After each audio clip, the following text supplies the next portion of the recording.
એ જેમાં સહેજે સમાય છે તેવા નિરપેક્ષ અવિષમ ઉપયોગને નમસ્કાર, એ જ ધ્યાન.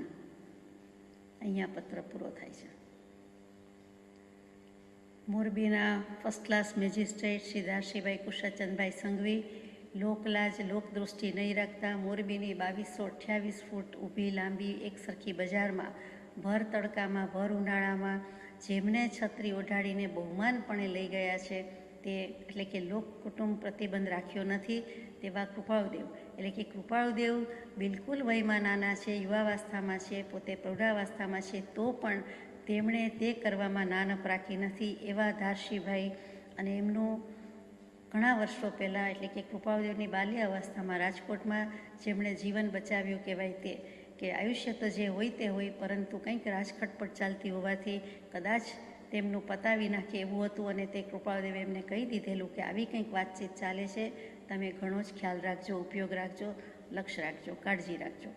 એટલે એમાંથી પણ બચી ગયા, ઉગારી લીધા. અને બીજો તો પારમાર્થિક તો અનંતો ઉપકાર છે એવા દારશીભાઈ છે, એવા દારશીભાઈ ઉપર કૃપા છે અને ક્ષોભક્ષમ પણ જબ્બર છે તેવા દારશીભાઈએ ગઈકાલના પહેલાંના પત્રમાં જ લખ્યું છે તેમ જે કાંઈ કહ્યું છે કે જે કાંઈ પ્રતિબંધ છે, આજીવિકાની કંઈક મુશ્કેલી અથવા તો આ રાજની નોકરી જાય તો શું કંઈક ક્યાંક છે અને એ પરીક્ષા ઉપસર્ગ સહવાની તૈયારી માટે કૃપાળુદેવ તૈયાર કરતા જાય છે, સજ્જ કરતા જાય છે. તેમ લાગે છે કે વિષમ ભાવના નિમિત્તો બળવાનપણે પ્રાપ્ત થયા છતાં નાની પુરુષોએ શું કર્યું છે?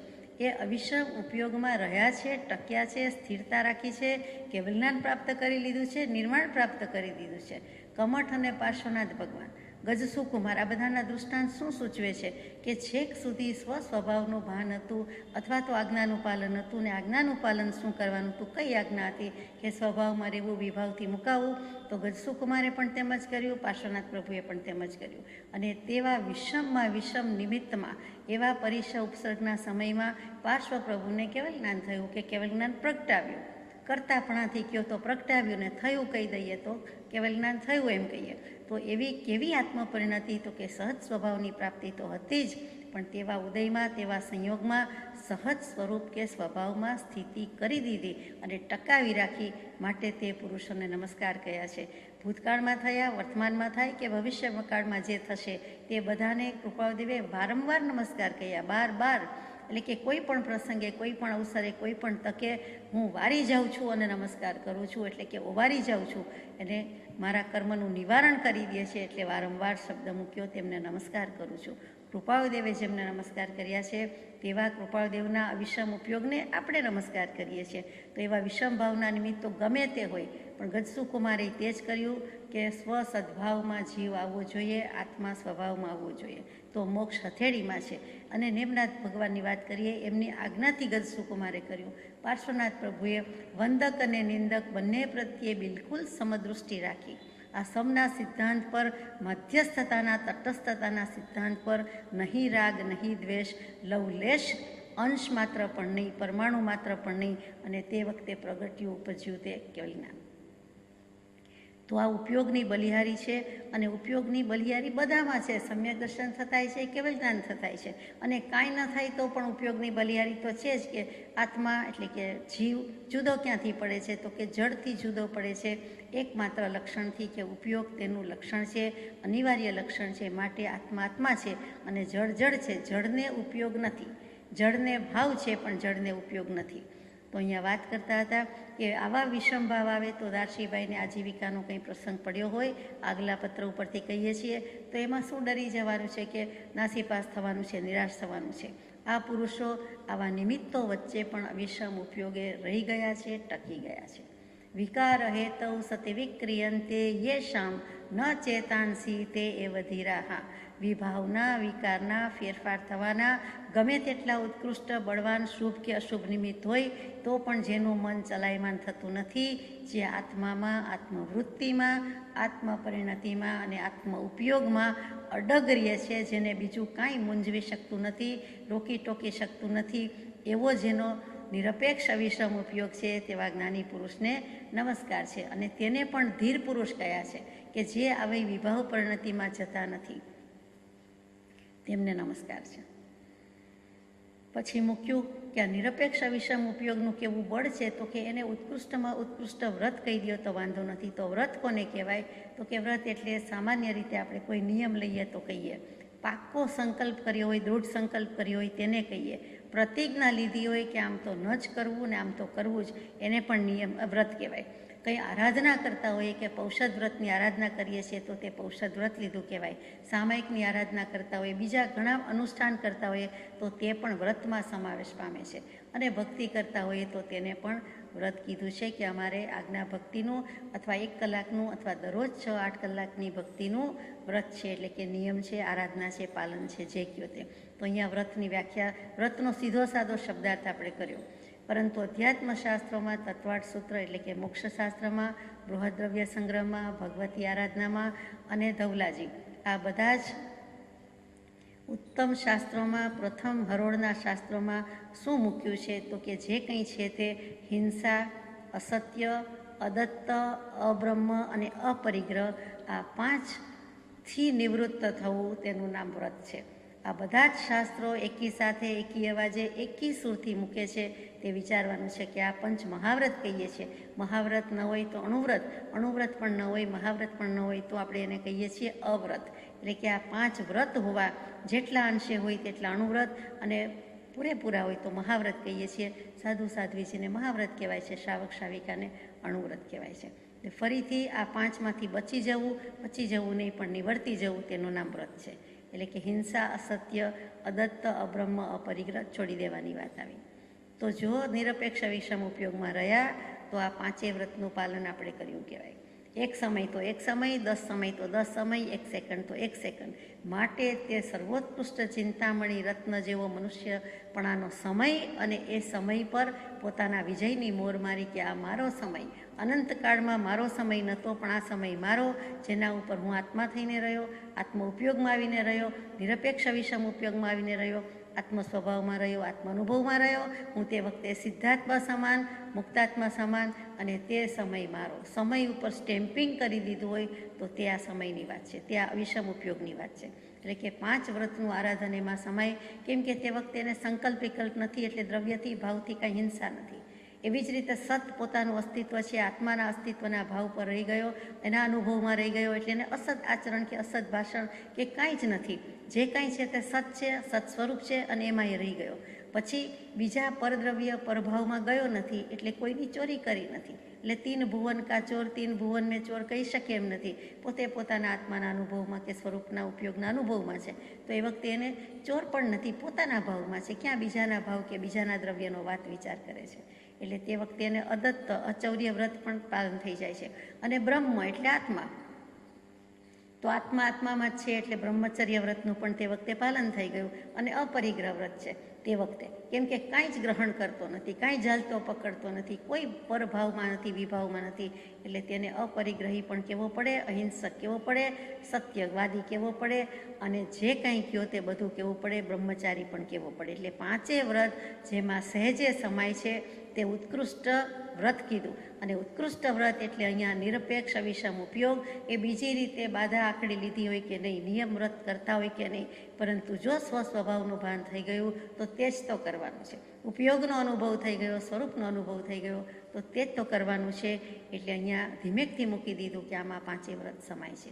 કેમ કે સહજાત્મ સ્વરૂપ છે, જેમ સહજાત્મ સ્વરૂપ છે, આત્માનું શુદ્ધ સહજ સ્વરૂપ છે, સર્વ વિભાવ પ્રભાવથી રહિત છે, અને એમાં આત્મા રહ્યો, એક સમય ભલે રહ્યો, તો ત્યાં તેને સમ્યક દર્શન, સ્વભાવનું ભાન વગેરે કહી દીધું છે. અને એમાં 5 વ્રત સમાય, એમાં નવાઈ નથી.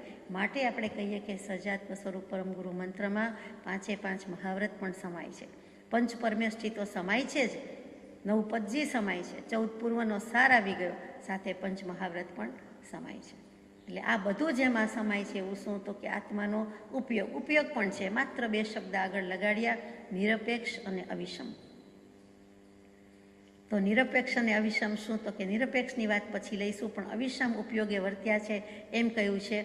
એટલે આપણે પહેલાં અવિષમનો વિચાર કરીએ. તો અવિષમ એટલે કે 2 નેગેટિવ મેક્સ 1 પોઝિટિવ. 2 વખત નકારાત્મક આવે એટલે હકારાત્મક વાત થઈ જાય. હું જવાનો નથી એમ નથી, એટલે કે હું જવાનો છું. અમે આવવાના નથી એવું નથી, એટલે કે અમે આવવાના છીએ. એવી રીતે અહીંયા કહી દીધું અવિષમ. વિષમ એટલે સમ નહીં તે, એટલે વિષમ આવ્યું. પણ અહીંયા કહી દીધું કે વિષમ નહીં તે, એટલે કે બે વખત. સમ નથી એવું નથી તો કેવું છે, તો કે અવિષમ છે. એટલે અવિષમ કહેતા યથા યોગ્ય, અવિષમ કહેતા સમ્યક, અવિષમ કહેતા સ્થિર, અવિષમ કહેતા ફેરફાર વગરનું, ફેરફાર વિહીન. આ જે કયો તે, એટલે સીધી સાદી ભાષામાં ઉપયોગ સમ્યક કરવો, ઉપયોગ સ્થિર કરવો, ઉપયોગ યથાયોગ્ય કરવો અને ઉપયોગને ફેરફાર વિનાનો કરવો, વિભાવ વિનાનો કરવો. એટલે શું થયું, તો કે ઉપયોગ સ્વભાવમય થઈ રહ્યો. જે કૃપાળુદેવે સૌભાગભાઈને 651માં પત્રમાં લખ્યું, પૂછાવ્યું અને પછી પોતે પણ જવાબ આપવાની કૃપા કરી તે જ. એટલે કે સમજવું અને સમાવવું બંનેનું ઐક્ય થાય છે તે સ્વાનુભવ પદમાં વર્તે, અને તે સ્વાનુભવ પદ એટલે અવિષમ ઉપયોગ અને નિરપેક્ષ અવિષમ ઉપયોગ છે. નિરપેક્ષની વાત આપણે પછી લઈએ છીએ, અત્યારે અવિષમ ઉપયોગની વાત છે. તો વ્રતની વાત કરતા હતા કે માત્ર 5 વ્રત સમાય છે એવું નથી. સંવંત ભદ્રાચાર્ય થઈ ગયા વર્ષોના વર્ષો પહેલાં, 1500 વર્ષ પહેલાં લગભગ, એ પણ જણાવે છે કે અહિંસા ભૂતાનામ જગતિ વિદિતમ બ્રહ્મ પરમમ. જો બ્રહ્મ તત્વ કે આત્મન તત્વ કેવું હોય, પરમ તત્વ કેવું હોય, પરમાત્માપણાનો અનુભવ કેવો હોય, તો એ અહિંસામાં છે. અને અહિંસા ભૂતાનામ જગતિ વિદિતમ, એને જ જીવ દુનિયા સત્પુરુષો અહિંસા કહે છે. શું કામ, તો કે દ્રવ્યથી હિંસા કરતો નથી અને ભાવથી પણ નીચ ભાવમાં હોવાથી કોઈની હિંસા કરતો નથી. સ્વભાવમાં હોવાથી પરદ્રવ્યનું ગ્રહણ નથી, પરભાવનું ગ્રહણ નથી, તો એના જેવો જગતમાં કોઈ અહિંસક નથી. ભલે એક સમય, એક સેકન્ડ, 1 મિનિટ જેટલો સમય હોય તેટલો. તો અહીંયા સમંત ભદ્રાચાર્યજી પણ એ જ વસ્તુની સાક્ષી પૂરે છે. સમાધિ શતકમાં પૂજ્યપાદ સ્વામીજી પણ એવું જ કંઈક જણાવે છે. અવ્રતાની પરિત્યજ્ય વ્રતેષુ પરિનિષ્ઠિત ત્યજેચ્ચ અન્યપી સંપ્રાપ્યમ પરમમ પરમાત્મનઃ. કેટલી સુંદર વાત કીધી કે અવ્રતને છોડી દે છે તો ક્યાં જાય, તો વ્રતને ગ્રહણ કરે છે. ગ્રહણ કરે છે એટલું જ નહીં, પરિનિષ્ઠિત, પછી ચારે બાજુથી વ્રતમાં જ રહે છે. એટલી મર્યાદા, ગોળ હોય તો ગોળ, લંબચોરસ હોય તો લંબચોરસ, ચોરસ હોય તો ચોરસ. આત્મા આત્માની મર્યાદામાં વ્રત દ્વારા રહે છે, બીજે ક્યાંય જતો નથી. તેમાં તેની નિષ્ઠા પણ છે અને નિષ્ઠિત એટલે સ્થાપના થઈ ગઈ છે. ત્યજેચ્ચ અન્યપી સંપ્રાપ્યમ, એટલે પછી બીજું બધું જ કદાચ લેવું પડે તો પણ ગ્રહણ કરવા જેવું નથી. એને લેવા દેવાની કડાકૂટથી કૃપાળુદેવ કહે છે કે નિવૃત્ત થયા છીએ તેવો ભાવ આવી જાય છે. એકમાત્ર ઉપયોગની બલિહારી અને પરમાત્મા પદની ઝાંખી થઈ જાય છે તે, અને પછી તો પરમાત્મા થઈને રહે છે. તો આ એક શબ્દ હતો કે ઉત્કૃષ્ટમાં ઉત્કૃષ્ટ વ્રત. દેખીતી રીતે કાંઈ ન હોય તો કાંઈ નહીં, બાહ્ય તપનો મહિમા છે પણ એટલો નથી જેટલો આંતરવ્રતનો છે, એ નિરપેક્ષ અવિષમ ઉપયોગનો છે. જો એ આવી ગયો તો એ મોટામાં મોટું વ્રત પણ લઈ ચૂક્યો અને કરી ચૂક્યો. પછી બીજું મૂક્યું છે ઉત્કૃષ્ટમાં ઉત્કૃષ્ટ તપ. તપ શું, તો કે સમજાઈ જાય એવી વાત છે. તપશ્ચર્યા કરીએ તે ઇન્દ્રિયને દમનમાં રાખીએ તે અંકુશ રાખીએ તે 6 બાહ્ય તપ છે, 6 આભ્યંતર તપ છે.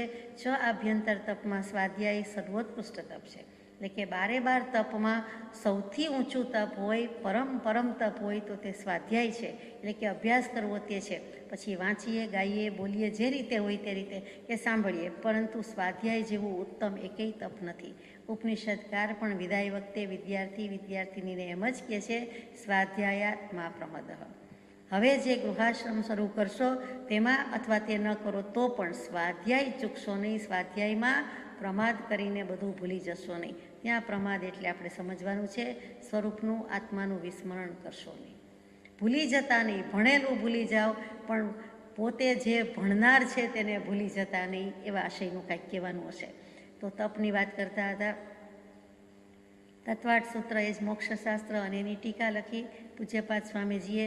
જે શાસ્ત્રનું નામ એમણે સર્વાર્થ સિદ્ધિ લખ્યું કે જેમાંથી સર્વ હેતુ, અર્થ, પ્રયોજન સિદ્ધ થઈ જાય છે, સાબિત થઈ જાય છે.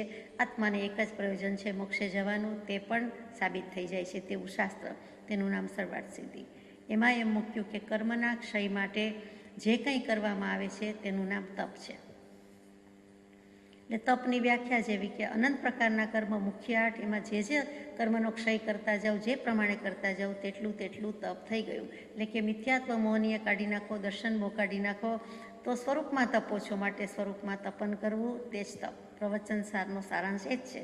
તો અહીંયા સ્વરૂપમાં તપન કરવાની વાત આવી, પણ લીધું એવી રીતે કે જે કર્મનો, એટલે કે જ્યારે કર્મનો ક્ષય કરવામાં આવે છે ત્યારે તે તપ છે.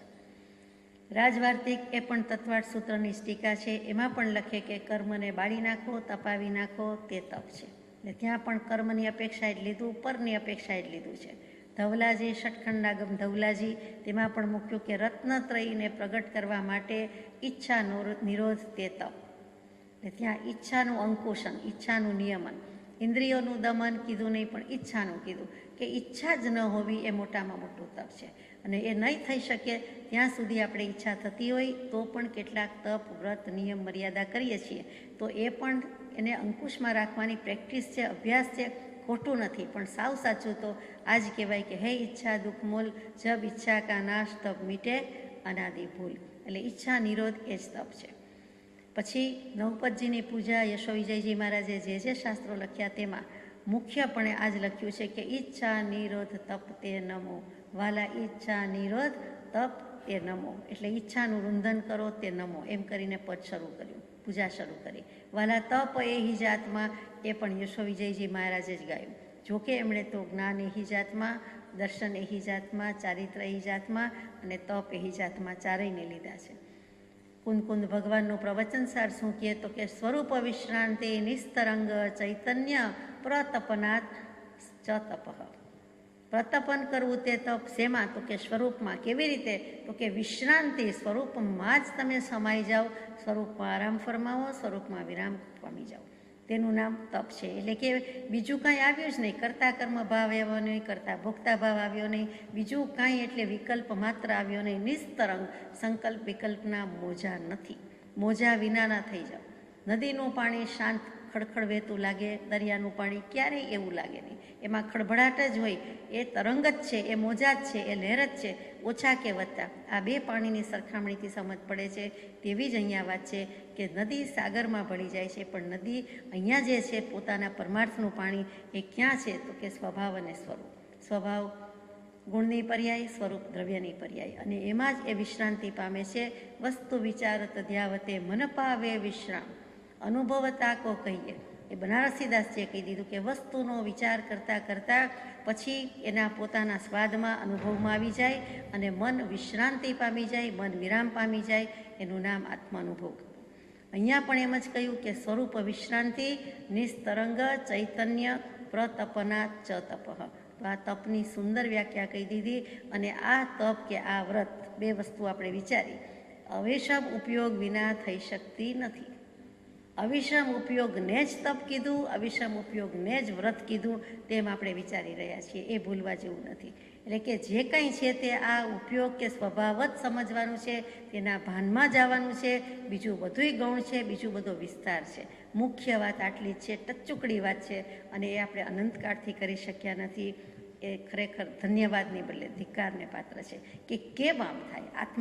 આત્મા નિંદા કરે તેવી વાત છે કે મને કેમ આમ થાય, અથવા આ સ્વભાવનું ભાન, અથવા તો આ સ્થિતિ, આ ઉપયોગની સ્થિરતા કે સમ્યકપણું કેમ ન આવે, એ સમજવા માટે આ પત્ર છે.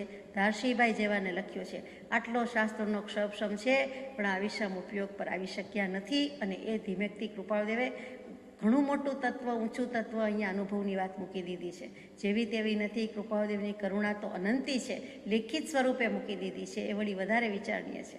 તો આપણે વાત કરતા હતા ઉત્કૃષ્ટ વ્રત, ઉત્કૃષ્ટ તપ, અને પછી લઈએ છીએ ઉત્કૃષ્ટમાં ઉત્કૃષ્ટ નિયમ. એ કોને કહેવાય? એ નિયમ પર જતાં પહેલાં બીજી એક વાત કહેવાની હતી નિયમસારની, કે આ સાબિત કરાવે છે કે કેવું તપ હોવું જોઈએ. તો કે સહજ, નિશ્ચય, નયાત્મક, પરમ સ્વભાવ સ્વરૂપ પરમાત્મામાં જે સ્થિતિ કરવી કે પ્રતપન કરવું તેને તપ છે.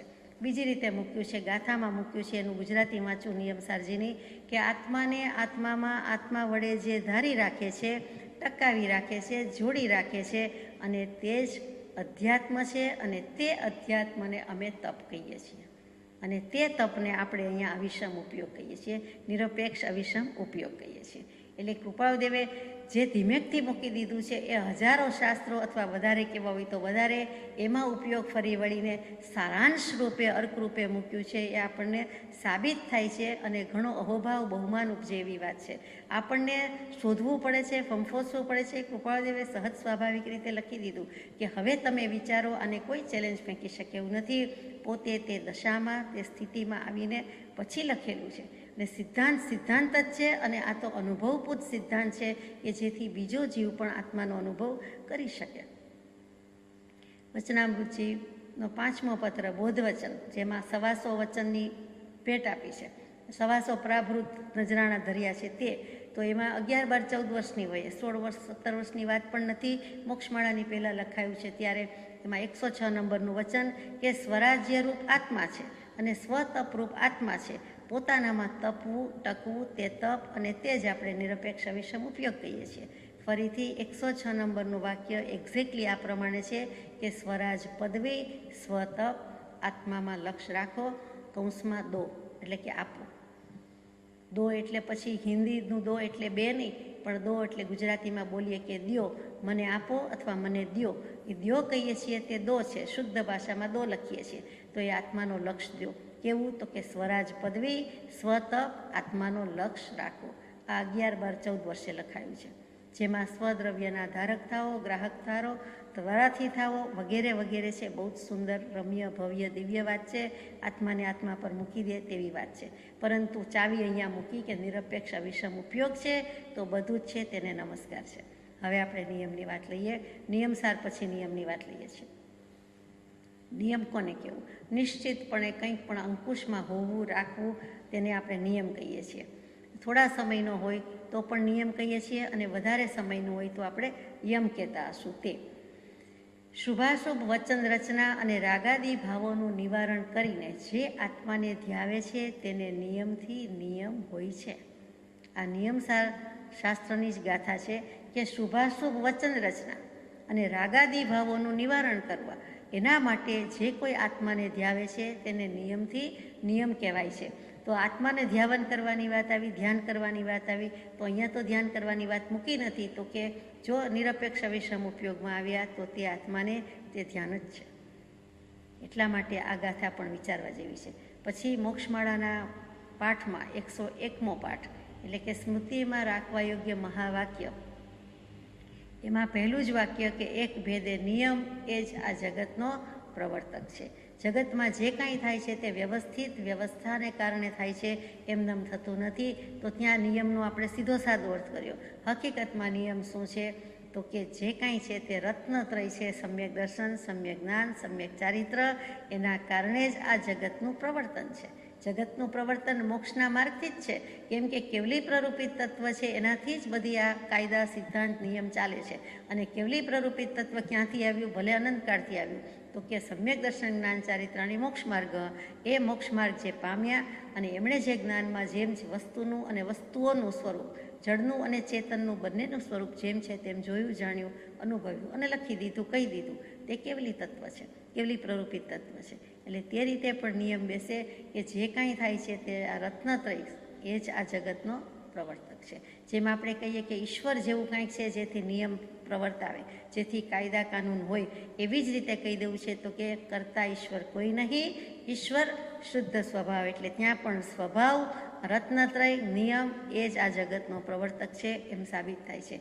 અને એ કોઈ કરી ચૂક્યું હોય, ઉત્કૃષ્ટમાં ઉત્કૃષ્ટ નિયમનું પાલન કરી ગયો હોય તો તે આ અવિષમ ઉપયોગમાં આવ્યો, એમાંય નિરપેક્ષ અવિષમ ઉપયોગમાં આવ્યો, એટલે તે પાલન કરી ગયો. બધા જ કાયદા, બધા સિદ્ધાંત તેમાં સમાઈ ગયા.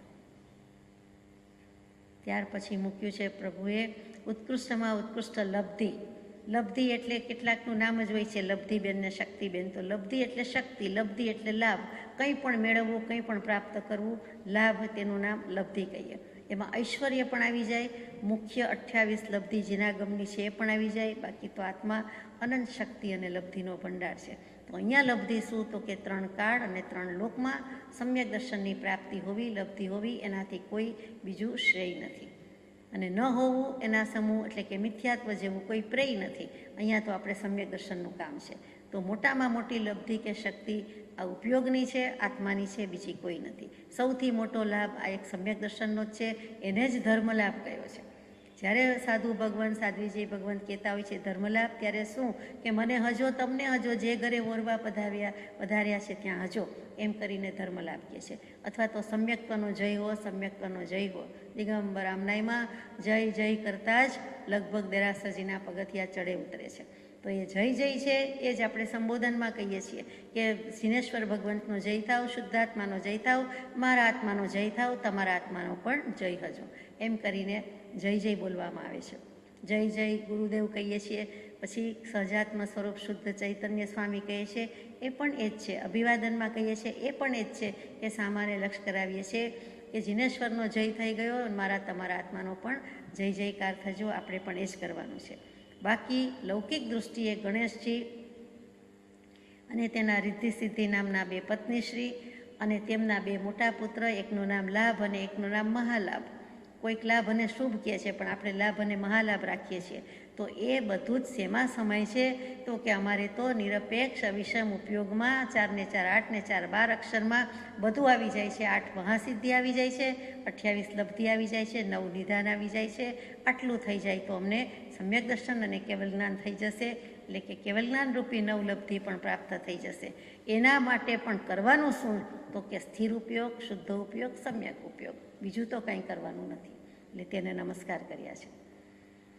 ઉત્કૃષ્ટમાં ઉત્કૃષ્ટ નિયમ નહીં, ઉત્કૃષ્ટમાં ઉત્કૃષ્ટ ઐશ્વર્ય. ઐશ્વર્ય શું? તો કે ઈશ પરથી ઈશ, ઈશા, ઈશ્વર, ઈશ્વરપણું એટલે ઐશ્વર્ય, બીજું કાંઈ નથી. એટલે ઈશ્વરપણું શું છે? તો કે આધિપત્ય છે, જગત આખા પર આધિપત્ય છે, સામ્રાજ્ય છે. એટલે બધાના સ્વામી થઈને ફરે, બધાના માલિક થઈને ફરવું તે ઐશ્વર્ય છે. તો દરેક આત્મા પોતે પોતાનો ઐશ્વર્યનો માલિક છે, એટલે પોતાની પાસે ઐશ્વર્ય છે જ, પ્રગટાવ્યું નથી, ભગવાને પ્રગટાવ્યું છે. આટલો જ ફરક છે, તે ઐશ્વર્યની વાત કરવાની છે. પ્રભુતામાં પ્રભુ કહીએ છીએ, એનામાં પ્રભુતા પ્રગટી ગઈ. આપણા આત્મામાં પ્રભુતા તો પડેલી જ છે, પ્રગટાવતા નથી. વ્યક્ત અને અવ્યક્તનો જ ફરક છે. પ્રગટ અપ્રગટ, સ્પષ્ટ અસ્પષ્ટનો ફેર છે. પ્રભુ મોટા છે, મોટા માણસ કહીએ, મોટા મહારાજ કહીએ, બરાબર છે, એ મોટાઈ છે એમનામાં. આપણને ખરી મહત્તા લાદી નથી, તો આપણે મોટાઈ નથી આપણી પાસે. હકીકતમાં છે, આત્મા જેવો કોઈ મોટો દેવ નથી, પણ જો ઉપયોગ સમ્યક શુદ્ધ કરીએ તો આપણા જેવો કોઈ મોટો નથી, પ્રભુ નથી, મહાન નથી. તે સમયે તો બીજો કોઈ નથી. તે સમયે બીજો પણ આત્માનુભવ કરી રહ્યો હોય તો તે છે, બાકી કોઈ નથી. સર્વોપરી છીએ, સાહેબ છે, સાહેબી છે, વિભૂતિ છે, સંપત્તિ છે, સમૃદ્ધિ છે. આપણા જેવો કોઈ શ્રીમંત નથી, કેમ કે એ વખતે અનંત ચતુષ્ટય છે એ પ્રગટ થાય છે, એટલે કે એનો અનુભવ થાય છે. માટે ઐશ્વર્ય કહ્યું. આ મોટામાં મોટું ઐશ્વર્ય જે કહેવાતું હોય તે ઉત્કૃષ્ટમાં ઉત્કૃષ્ટ ઐશ્વર્ય.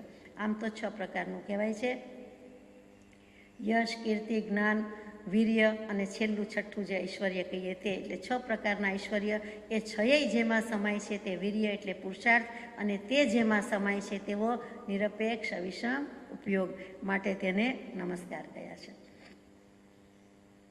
યશો વિજયજી મહારાજે જ્ઞાનસાર લખ્યું, એમાં 32 અષ્ટક લખ્યા હશે, અને એમાં જ્ઞાન નામનું અષ્ટક મૂક્યું છે. એટલે કે 8-8 શ્લોકનું એક ચેપ્ટર, એક અધ્યયન જે કયો તે, અને તેમાં દરેક સબ્જેક્ટ લઈને 8-8 શ્લોક મૂક્યા છે. એમાંનો જ્ઞાનાષ્ટકનો એક શ્લોક કે પિયુષ સમુદ્રોત્તમ રસાયન ઔષધમ અનન્યમ અપેક્ષમ ઐશ્વર્યમ જ્ઞાનમ આહુહુ મનીષિણ. આ મનીષીઓ, ડાયા પુરુષો, શાણા પુરુષો, સજ્જનો, ભગવંતો આમ કહી ગયા છે. આને જ્ઞાન કહે છે. જ્ઞાન કેવું છે?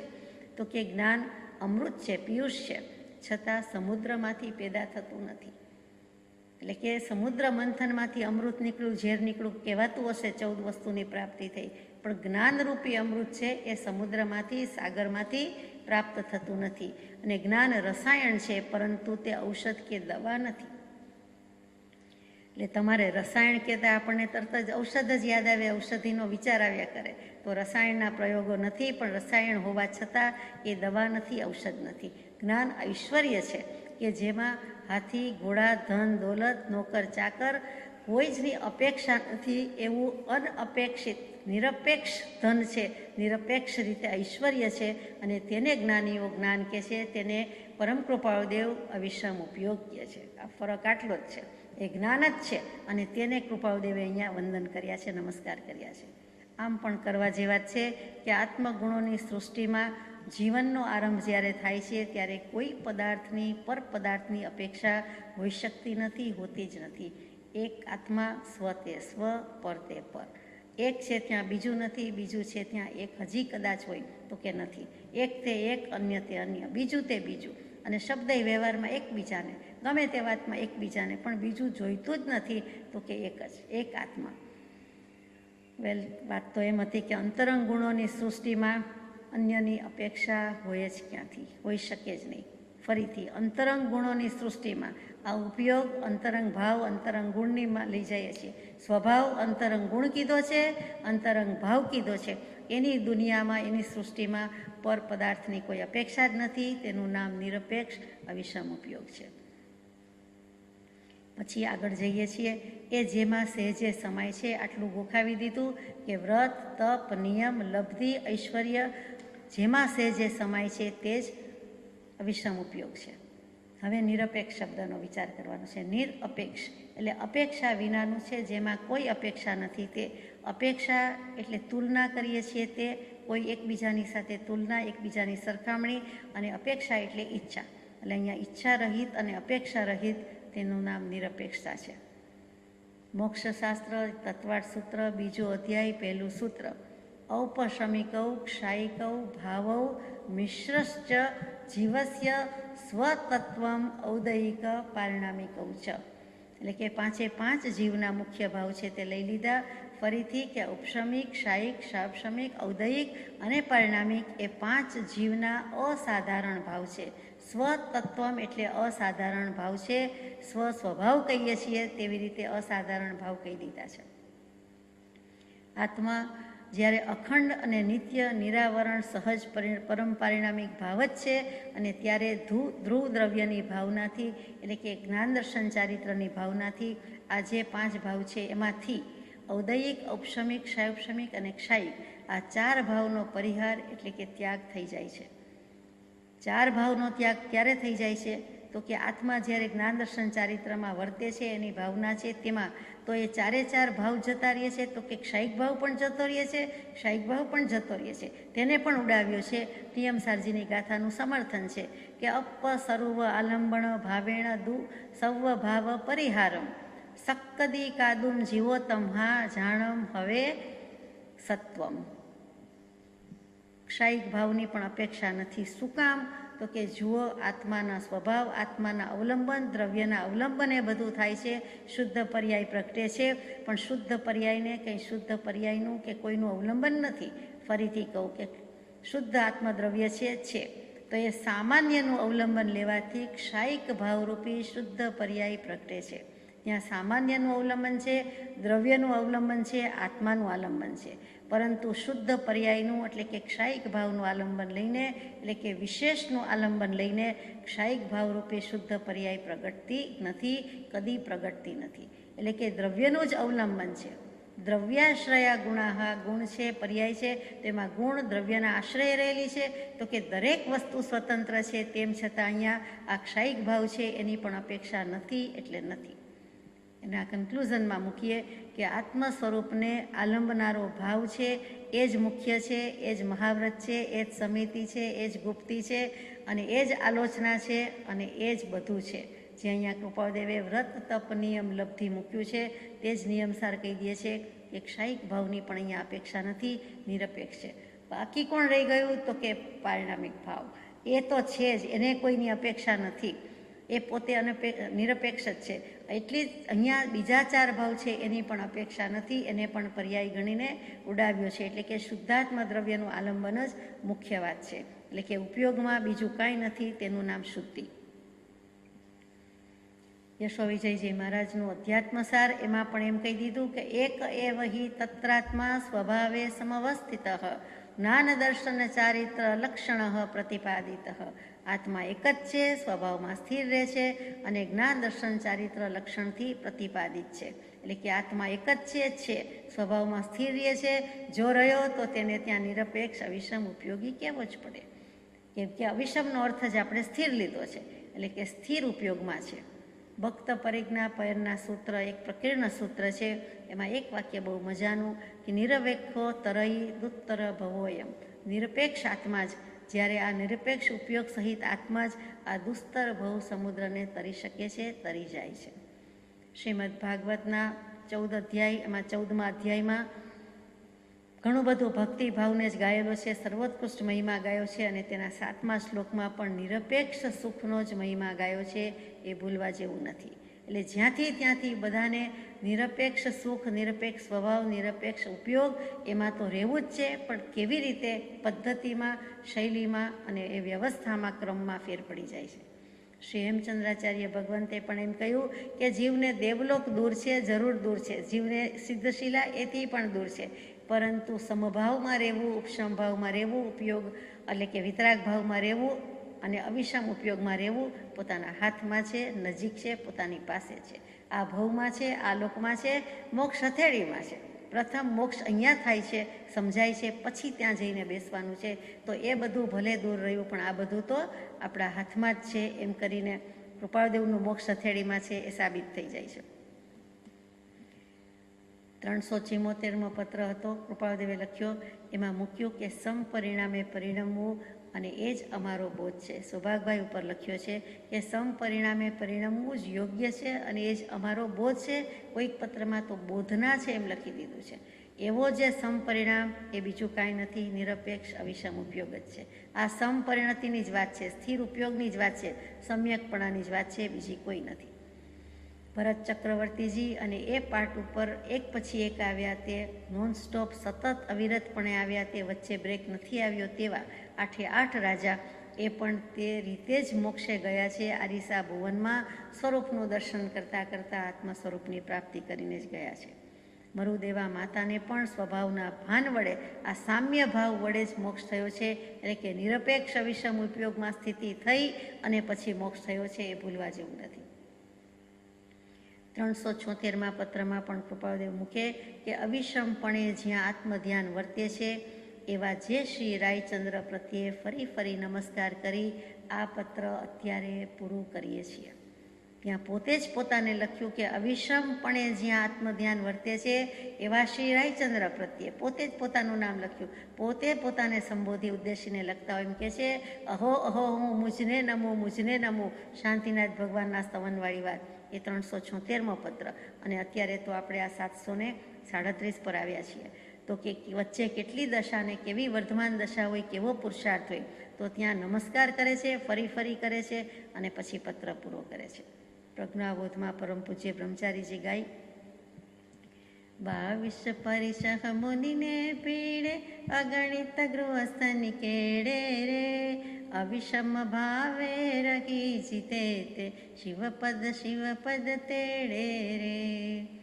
મુનિ કરતાં તો ગૃહસ્થને અગણિત પરિસર છે, અથવા તો ઘણી બધી ન કલ્પનામાં આવે એવા બધા પ્રોબ્લેમ કયો, પરિસર કયો, ઉપસર્ગો છે, પરંતુ અવિષમ ભાવમાં રહીને જીતી જાય છે, જીવી જાય છે અને શિવપદને તેડું કરે છે. એટલે કે ઇન્વાઇટ કરી આવે છે, મોક્ષને અહીંયા લઈ આવે છે. પહેલાં કે પોતે મુક્ત ભાવમાં મોક્ષ, મુક્ત ભાવ ઉપરથી અહીં ઉતર્યો, સિદ્ધશિલા પરથી સિદ્ધાર્થમાં ન આવી શકે પણ મુક્ત ભાવ આવી શકે, એક વિચારવા જેવી વાત છે.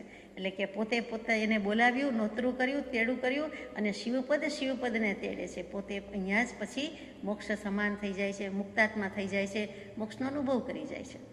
ઘણું બધું આમાં આપણને કહી દીધું. અને છેલ્લે પાછું મૂક્યું નિરપેક્ષ અવિષમ ઉપયોગમાં એ જ ધ્યાન. છેલ્લું વચન એમ છે કે ઉત્કૃષ્ટ વ્રત, તપ, નિયમ, લબ્ધિ, ઐશ્વર્ય જેમાં સહેજે સમાય છે, સ્વાભાવિકપણે સમાય છે, ભરવું પડતું નથી, સમાવવું પડતું નથી, પણ સ્વાભાવિક સમાય છે, કોઈ એફર્ટ્સ વિના, પ્રયત્ન વિના સમાઈ જાય છે. તો યોગશાસ્ત્રમાં હેમચંદ્રાચાર્યજી કહે છે, સમતા વિના ધ્યાન નથી અને ધ્યાન વિના સમતા નથી. અને ધ્યાન વિના સમતા કે સમતા વિના ધ્યાન કદાચ હોય તો પણ તે સ્થિરતાને પામતા નથી. એટલે કે બંને એકબીજા માટે પરસ્પર કારણરૂપ છે. ધ્યાન છે તો સમતા છે, સમતાનું કારણ ધ્યાન છે, ધ્યાનનું કારણ સમતા છે, એમ પરસ્પર કારણ ગણાવ્યા છે. અને કૃપાળદેવ 416માં લખે કે ધ્યાનના ઘણા પ્રકાર છે, પણ મુખ્ય જેમાં આત્મધ્યાન વર્તે છે તેની વાત કહીએ છીએ, અથવા તે જ મુખ્ય ધ્યાન છે. તો અહીંયા કહી દીધું કે જે નિરપેક્ષ અવિષમ ઉપયોગ છે એ જ ધ્યાન છે. હોય જ ને, જો તે જ મોક્ષ હોય તો પછી ધ્યાન શબ્દ તો હજી ઓછો પડે છે. તે જ વ્રત, તપ, નિયમ, લબ્ધિ, ઐશ્વર્ય અને તે જ મોક્ષ કહી દીધો, તે જ મુક્ત ભાવ કહી દીધો, તું છો મોક્ષ સ્વરૂપ. તો પછી આમાં આપણે ધ્યાન કહેવું તો ઠીક લાગતું નથી, પણ કહેવું પડે કે એનું જ નામ ધ્યાન છે. જીવ ફાંફા મારે છે, કોનું ધ્યાન ધરે, શેનું ધ્યાન ધરે, આત્મજ્ઞાન વિના આત્મધ્યાન શેનું ધરે, એમ પણ અહીંયા આવી જાય છે કે ઉપયોગ એક વખત સ્થિર સમ્યક થયો તો જ સ્થિરતા આવશે. સંકલ્પ વિકલ્પ વિનાની સ્થિતિ તો જ આવશે. પરમાત્મા વેદનથી હૃદય ભેદાય તો સ્થિરતા થતી, બાકી સ્થિરતા લાવી શકાતી નથી. સંકલ્પ વિકલ્પ જતા નથી. ભગવતીજી સૂત્રમાં જુદી રીતે મૂક્યું છે. કૃપાદેવે મૂક્યું છે 115મા પત્રમાં કે શુદ્ધ યોગમાં રહેલો આત્મા અનારંભી છે. સુહમ ચ પડિચમ ચ જે આવે છે તે, તો કે શુદ્ધ યોગમાં એટલે ત્યાં શુદ્ધ ઉપયોગ આવી ગયો, એમાં રહેલો આત્મા અનારંભી છે.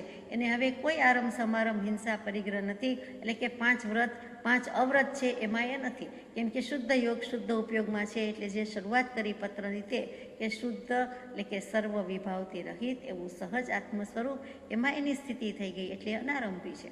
અને અશુદ્ધ યોગમાં રહેલો આત્મા આરંભી છે, એને બધી જ હિંસા લાગુ પડે છે, બધા અવ્રત લાગુ પડે છે. એ વાક્ય વીરની ભગવતીનું છે, મનન કરશો. શ્રી વીર શ્રી મહાવીર સ્વામી એની ભગવતી, આ ભાઈની આ બેન છે એમ કહેતા હોય તેમ શ્રી મહાવીર સ્વામી અને એના સમયમાં જે શ્રી ભગવતીજી સૂત્ર રચાયું તે, એટલે વીરની ભગવતી મહાવીરે પ્રણિત કરેલું ભગવતી સૂત્ર કે જે શબ્દ કેવો હોય તે એનું મનન કરશો એમ કહી દીધું. આ જ વસ્તુમાં શાન સુધારસમાં વિનય વિજયજી મહારાજ બહુ સુંદર રીતે મૂકેલી વાત છે, સારાંશ રૂપે મૂકેલી છે કે સકૃદપી યદિ સમતાલવં હૃદયેન લિહન્તિ વિવિતરસાસ્તત ઇહરતે સ્વત એવ વહન્તિ વિનય વિચિંતય મિત્રતામ. પોતે પોતાને સંબોધીને લખતા હોય તેમ વિનય વિજયજી મહારાજ છે, એટલે વિનય કોઈ પણ આત્માને હે આત્મન કહેવાની બદલે હે વિનય એમ કહે છે. વિચિંતય વિશેષ પ્રકારે ચિંતન કર મિત્રતામ. આ મોક્ષનો માર્ગ બતાવે તેવી મૈત્રી છે, તું એક વખત આવા વિષમ ઉપયોગમાં આવી જા, એમાં પણ નિરપેક્ષ વિષમ ઉપયોગમાં આવી જા. હૃદયન લિહંતી, તો પછી ત્યાં જ તું રમી જઈશ, ત્યાં જ તું ચાટતો થઈ જઈશ, ત્યાં જ તું રસમાં જ રહેતો થઈ જઈશ. અને એમ જ બધા રહ્યા છે વૃત્તિ નિજ ભાવમાં, વૃત્તિ વહે નિજ ભાવમાં, પરમાર્થે સમકિત, એમ જ બધા ગયા છે અને એમાં જ વહેવાનું છે, એમાં જ લેવાનું છે, એ પ્રમાણે થાય છે. એટલે અહીંયા તેમણે પણ બહાલી આપી છે કે અવિષમ ઉપયોગ તે અવિષમ ઉપયોગ, એ સિવાય વાત નથી. હવે આજે જ આપણે આત્મભાવના પુષ્પ ગાયું, એમાં એક સુંદર ગાથા આવી ગઈ. બધું સુંદર છે આમ તો. ઇન્દ્રિયથી આગળ ચિત્ત વૃત્તિ વિકલ્પ સંકલ્પ તરંગ મૂર્તિ અંતે સ્થિર જ્ઞાન નિભાવનામાં ન અન્યાલંબન એકતામાં વિકલ્પ સૌજ્ઞેયતણા વિસાર્યે બને રહેવું અનુભૂતિ સારે આત્મા રહે જ્ઞેય રૂપે જ એક અનન્ય રૂપ પરિણામ છેક. શ્રી રાજચંદ્ર પ્રભુપાદ વંદુ. બધા જ જ્ઞેય છે, જાણવા યોગ્ય પદાર્થ છે, એ એક બાજુ રહી જાય છે. આત્મા રહે જ્ઞેય રૂપે જ એક, આત્મા માત્ર આત્માને જાણ કરવાનો સ્વભાવ છે, એટલે આત્મ સ્વરૂપે રહે છે. અનન્ય રૂપે પરિણામ છે. બીજા બધા જ સંકલ્પ વિકલ્પ ગયા, તરંગ ગયા. ઇન્દ્રિયથી આગળ ચિત્તવૃત્તિ, વિકલ્પ સંકલ્પ તરંગ મૂર્તિ, અંતે સ્થિર જ્ઞાનની એકતામાં એટલે સ્થિર જ્ઞાનની ભાવનામાં, ન અન્ય આલંબન એકતામાં. બીજા કોઈ પરદ્રવ્ય પરભાવ નથી, એટલે માત્ર સ્વ છે અને પોતે ઉપયોગ સ્થિર થયો એટલે જ્ઞાન પણ સ્થિર થયું. એવી સ્થિર જ્ઞાનની સાથે એકતા સાધી જાય છે, એટલે આત્મા આત્મા થઈને રહે છે. આત્મા રહે જ્ઞેય રૂપે જ એક અનન્ય રૂપ પરિણામ છે. અનન્ય રૂપે થઈને રહે છે. અનન્ય શરણ છે, પોતાને પોતાનું જ શરણું છે, શુદ્ધાત્માને શુદ્ધાત્માનું શરણું છે. વ્યવહારથી બીજા શરણા છે, પરંતુ પોતાને પોતાનું જ છે. પરમાર્થથી તો એમ જ છે, અને પોતાને પોતાની પરિણતિ છે. એટલે અનન્ય રૂપે પરિણમી જાય છે, ન અન્ય બીજે જતો નથી. પરિણમન તો થયા જ કરે છે, માત્ર પોતાનામાં થાય છે. અને ત્યાં શું થાય છે? તેવી દશામાં સ્ફુરી ઉઠતી કો અપૂર્વ આનંદ જરા સમીજો. એમાં અપૂર્વ આનંદનું ઝરણું ફૂટી નીકળે છે, સરવાણી ફૂટી નીકળે છે. અને ઉર્મી ઉરે વિસ્મૃત થાય અન્ય. એ વખતે અંતઃકરણની ઉર્મીમાં જે સુખ દુઃખ હર્ષ શોક કે ભૂખ તરસનું જે વેદન છે, છ ઉર્મી છે, એ ભૂલી જાય છે. એટલે કે દેહનું ભાન, ઇન્દ્રિયો વગેરે બધું જ ભૂલી જાય છે. એકમાત્ર ભાન કોનું રહે છે? તો કે સ્વરૂપનું ભાન અકથ્ય ધન્ય. શ્રી રાજચંદ્ર પ્રભુપાદ વંદો. ત્યાં સ્વને સ્વનું રૂપનું ભાન થઈ જાય છે. તે સ્વરૂપના ભાન માટે, તે સ્વભાવના ભાન માટે તો આપણો સઘળો પુરુષાર્થ છે. અને જ્ઞાની પુરુષે અહીંયા અનુભવ ચાવી મૂકી દીધી છે. અહીંયા 735માં પત્રમાં અને આત્મભાવના પુષ્પમાં પરમ પૂજ્ય બ્રહ્મચારીજીએ ગાઈ શકાય તેવું, બહેલાવી શકાય એવું, વિચારી શકાય એવું બહુ જ સુંદર રીતે સાર મૂકી દીધો છે. એટલે કે આ અનુભવ વાત ધીમેકથી ધારસીભાઈને કહી દીધી છે. અને તેનું કેટલું મહાત્મ્ય છે, તેમાં આવો તેમાં લાવો તેમ કહે છે. અંતમાં આ પત્રમાં તત્શ્રુતમ તચ્ચ વિજ્ઞાનમ તદ્ધ્યાનમ તત્પરમ તપઃ અયમ આત્મા યદ આસાદ્ય સ્વસ્વરૂપે લયમ વ્રજેત. તે જ્ઞાનાર્ણવ લખ્યું શ્રી શુભચંદ્રાચાર્યજી કહે છે કે એ જ સત્શ્રુત છે. અહીંયા જે તેજ ને એ જ આવે છે એ બીજું કાંઈ નથી, નિરપેક્ષ અવિષમ ઉપયોગ છે. સર્વ પ્રકારની અપેક્ષા ઈચ્છાનો ત્યાગ, એવો નિરપેક્ષ અવિષમ ઉપયોગ, તો તે જ સત્શ્રુત છે.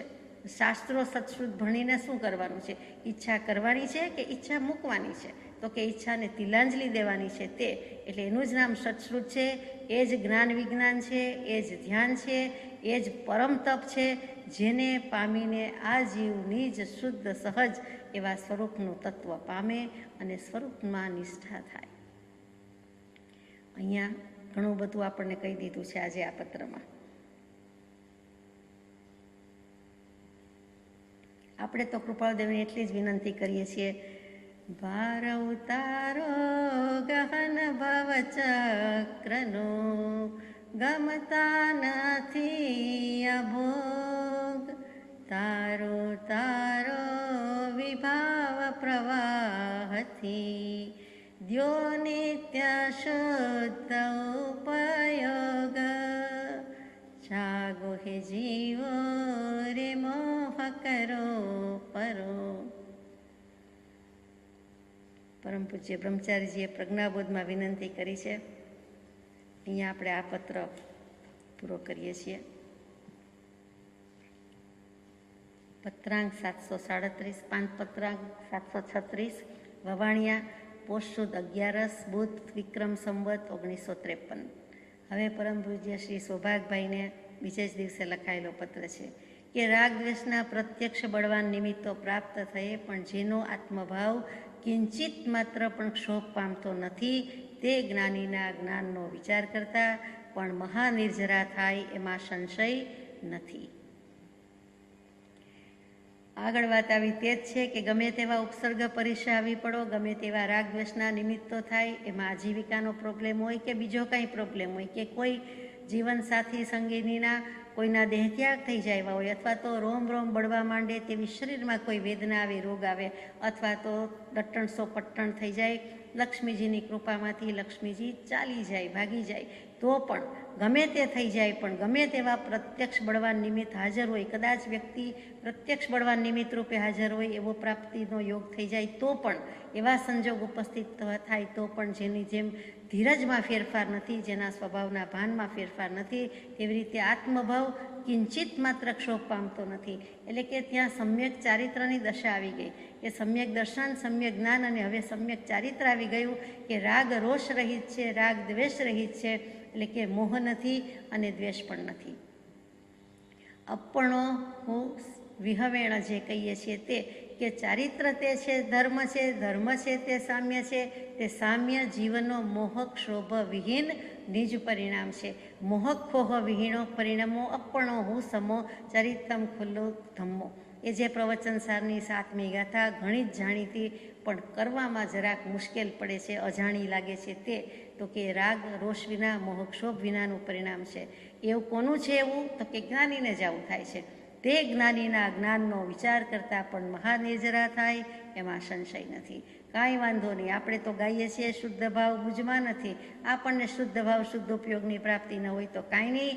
જેને છે તેવા જ્ઞાની, જેને છે તેવા પરમ કૃપાળદેવ પ્રત્યે આપણો ઉપયોગ જશે તો એના અસંગ ઉપયોગમાં આપણા ઉપયોગનું અનુસંધાન ચોક્કસ થશે. અહીંયા ઉપયોગની બદલે જ્ઞાન લખ્યું છે કે જ્ઞાનીના જ્ઞાનનો વિચાર કરતા. જ્ઞાન છે શું? તો કે શુદ્ધ, શુદ્ધતા, શુદ્ધ સ્વરૂપ. બીજું છે શું? જ્ઞાન કોને કહીએ છીએ? કંઈ શાસ્ત્ર જ્ઞાન, માહિતી જ્ઞાનની વાત છે તો કે આ તે વિષયનું જ્ઞાન છે? કાંઈ નથી. જ્ઞાન એટલે જ્ઞાન, જ્ઞાન થઈને પરિણમ્યું છે તે જ્ઞાની. અને તે જ્ઞાન કેવળથી કરો, તે જ્ઞાન જ્ઞાનીમાં કરો. એટલે જ્ઞાનીના ગમમાં જેના નાખો તેમના સમમાં. એટલે જ્ઞાનીનું બધુંય સવળું છે ને અજ્ઞાનીનું બધુંય અવળું છે. તો પછી આપણે જ્ઞાનીના જ્ઞાનનો જ વિચાર કરવાનો છે. એમના જ્ઞાનનો વિચાર કરતાં એમની શુદ્ધિનો, એમના શુદ્ધ સ્વરૂપનો, એમના શુદ્ધ ભાવનો, એમના શુદ્ધ ઉપયોગનો, એમની અસંગતાનો. અને એ બધાનો સરવાળો જ્ઞાન શબ્દમાં આવ્યો. એટલે જેટલી જેટલી શુદ્ધિ થશે તેટલી તેટલી આપણને સિદ્ધિ મળશે. તો એમાં કરતાં કરતાં મહાનિર્જરા થાય, કોટી કર્મ ખપે છે. જ્ઞાની એક શ્વાસોચ્છ્વાસમાં કોટી ખપાવે છે. તો એના ઉપયોગ પ્રત્યે આપણો લક્ષ્ય હોય તો આપણા કર્મો ખપવા જ જોઈએ ને, કેમ કે ત્યારે આપણો ઉપયોગ પણ ત્યાં ઉપયોગ પામે છે. ઉપયોગથી ઉપયોગની એકતા કરે છે. ભલે જ્ઞાનીના ઉપયોગ સાથે કરે છે. પોતાના ઉપયોગથી પોતાના ઉપયોગની એકતા હોય તો કેવલ જ્ઞાન થાય, પરંતુ પોતાનો ઉપયોગ જ્ઞાનીના ઉપયોગમાં જાય છે ત્યારે અસંગતા તો જરૂર આવે, નિર્લેપતા તો જરૂર આવે, અનાસક્તિ જરૂર આવે. અને તે જ તો કરવાની વાત છે. આગલા પત્રનું બિલકુલ અનુસંધાન છે એટલે આપણે સાથે લઈએ છીએ. તો આપણા પણ કોટી કર્મ ખપે છે. મહાનિર્જરા થાય એમાં સંશય નથી. શુદ્ધ ભાવથી અપાયેલો જે મંત્ર છે, સહજાત્મ સ્વરૂપ પરમ ગુરુ, શુદ્ધની પ્રાપ્તિ કરી શુદ્ધિ થઈ પછી મંત્ર આપ્યો છે. એ મંત્રના સ્મરણ કરતાં કરતાં પણ જો આપણા કોટી કર્મ ખપતા હોય તો પછી જ્ઞાનીના જ્ઞાનનો વિચાર કરતાં કોટી કર્મ ખપે જ ખપે. એ પણ જ્ઞાન જ છે કે બીજું કાંઈ? શબ્દ રૂપે, મંત્ર રૂપે આપ્યું છે તે છે. એમાં એટલું દૈવત કવચ છે. ભરતજીના હાથી અને હાથીની નીચે રહેલા દેડકા, નિગોદના જીવ કહેવાય તેવા ઇન્દ્રગોપ, અને તે જો હાથીનો ઉત્કૃષ્ટ ભાવ, એની ઉપર રહેલા ભરતજીનો એવો ઉત્કૃષ્ટ ભાવ, અને એની ભાવની અસર નીચે પગતળે કચરાઈ જતા દેડકા ઉપર હોય, ઇન્દ્રગોપ જીવડા ઉપર હોય, તો આપણા ઉપયોગની અસર આપણને થાય કે નહીં? જો એને એવી થાય એ તો વાયા વાયા થાય. તો આ તો ડાયરેક્ટ જ છે પોતાના આત્માનો ઉપયોગ અને શુદ્ધ જ્ઞાનીના શુદ્ધ ઉપયોગ ઉપર આપણું લક્ષ્ય જાય તો આપણા કર્મો પણ ખપે જ છે. તો જ્ઞાનીના જ્ઞાનનો વિચાર કરતાં પણ મહાનિર્જરા થાય એમાં સંશય નથી. અહીંયા પત્ર પૂરો થઈ જાય છે. એટલે સૌભાગભાઈને જે છેવટની દશા સુધી લઈ જવાના છે કે કોઈ પ્રત્યે કિંચિત માત્ર રાગ દ્વેષ ન રહે, એ કલ્યાણનો મુખ્ય નિશ્ચય છે. એટલે કે કિંચિત માત્ર રાગ દ્વેષ ન રહે એટલે કેવલ જ્ઞાન અને મોક્ષની દશા તે સૌભાગભાઈને કરાવવાની છે. હવે બહુ વખત નથી તો કૃપાળદેવ ધીમે ધીમે ત્યાં સુધી લેતા જાય છે. અહીંયા પત્ર પૂરો થઈ જાય છે. જે પુરુષ બીજાને આવું કહે તે પુરુષને રાગદ્વેષના અંશ હોય, એ રાગદ્વેષ રહિત થયા હોય ત્યારે તો બધું લખાતું હોય, કહ્યું છે, આ પણ સૂચવી જાય છે આપણને.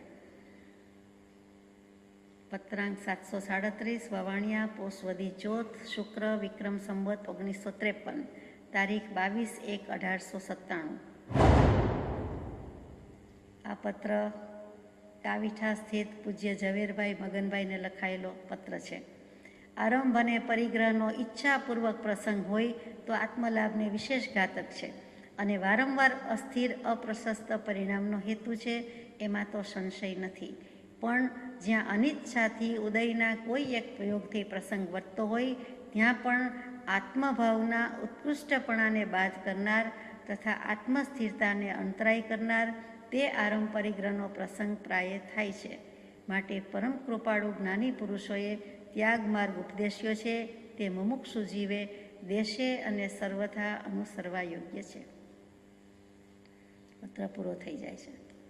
સંબોધન નથી, લિખિતંગ નથી.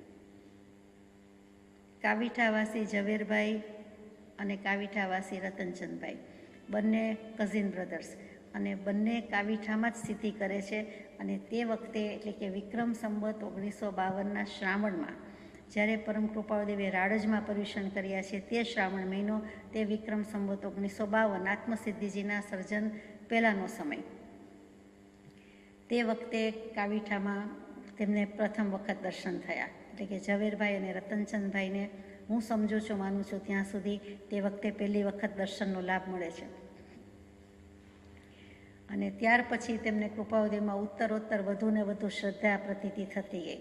પછી નડિયાદ જ્યારે કૃપાળુદેવ બિરાજમાન હતા એ વખતે અને ત્યાર પછી આગળ પાછળ 5 થી 6 વખત એમને ઘણો બધો સત્સંગનો લાભ મળ્યો છે, તે પણ નડિયાદમાં એક વખત કૃપાળુદેવે ઋષભદેવ ભગવાનના 98 પુત્રોને જે ઉપદેશ આપ્યો છે તે બોધની વાત થતાં આ 4 વ્યક્તિની આંખમાંથી આંસુડા ઘણા પડી ગયા છે. એટલે કે વૈરાગ્યની વાત, વૈરાગ્યની દશા એમની વર્તમાન થતી ચાલી. એટલે શરૂઆત જ છે કૃપાળુદેવને મળવાની, તો પણ તે સદબોધની એમના ઉપર ભારે ગહન તીવ્ર અસર હતી.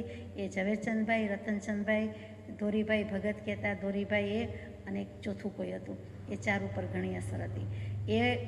એવા ઝવેરભાઈ સપરિવાર 22, 24, 25 જણા, ઘણું કરીને 24 જણા જ વવાણિયા દર્શન કરવાનો નિર્ધાર કરે છે અને વવાણિયા દર્શન કરવા જાય પણ છે, નીકળી પણ જાય છે કાવીઠાથી.